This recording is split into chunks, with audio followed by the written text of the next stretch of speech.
नमस्ते प्रणाम। मैं आपका भाई कंचन रसीला। तो बताते हुए बेहद खुशी हो रहा है कि लोक जनशक्ति पार्टी रामविलास के राष्ट्रीय अध्यक्ष, युवा के दिल के धड़कन, हम सबके चहेता माननीय श्री चिराग पासवान जी हाजीपुर लोकसभा क्षेत्र से कर्मठ उम्मीदवार के रूप में आए हैं, जिनका चुनाव चिन्ह हेलीकॉप्टर छाप है।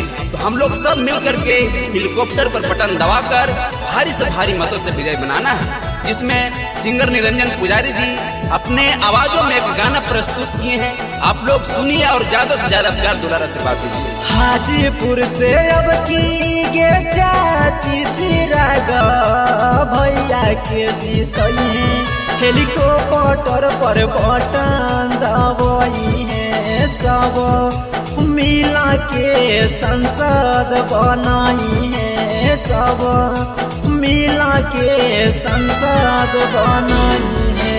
पढ़ल लिखल नेता हथिन रामविलास जी के बेटा हथिन, सब के चाहता हथिन, सब के चाहता हथिन।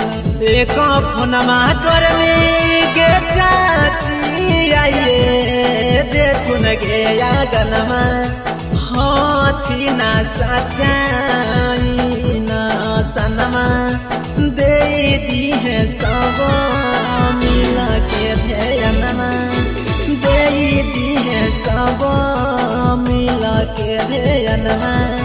भारी बहुमतवा से दीन के जीतई है हाजी, पूरा में हेलीकॉप्टर उड़ाई है। चिराग भैया के अब की जीतई है, सब मिला के संसद बनाई है। दौड़ला धूपला अइलन चिराग भैया, अइलन चिराग अब सब मिलके इना के जीतई है गे दीदी धीरे धीरे।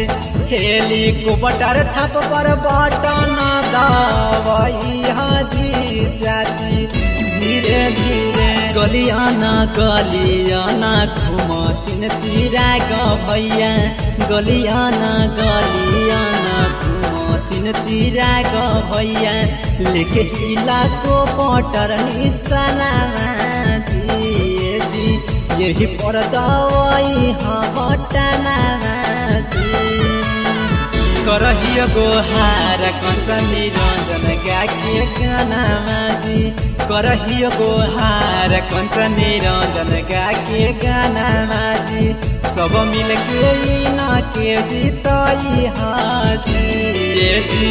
अबरी हेलीकॉप्टर उड़ाई हाजी जी, नहीं के संसद बनाई हाजी, नहीं के संसद। वर्षा रिकॉर्डिंग स्टूडियो मसौड़ी।